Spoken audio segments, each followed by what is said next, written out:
أعوذ بالله من الشيطان الرجيم.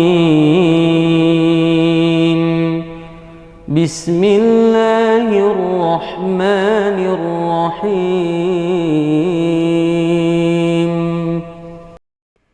وإذ أخذنا ميثاق بني إسرائيل لا تعبدون إلا الله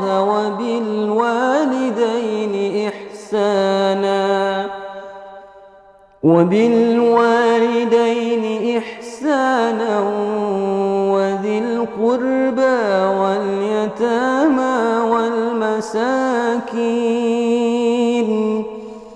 واليتامى والمساكين وقولوا للناس حسنا وأقيموا الصلاة وآتوا الزكاة ثم توليتم إلا قليلا منكم وأنتم معرضون.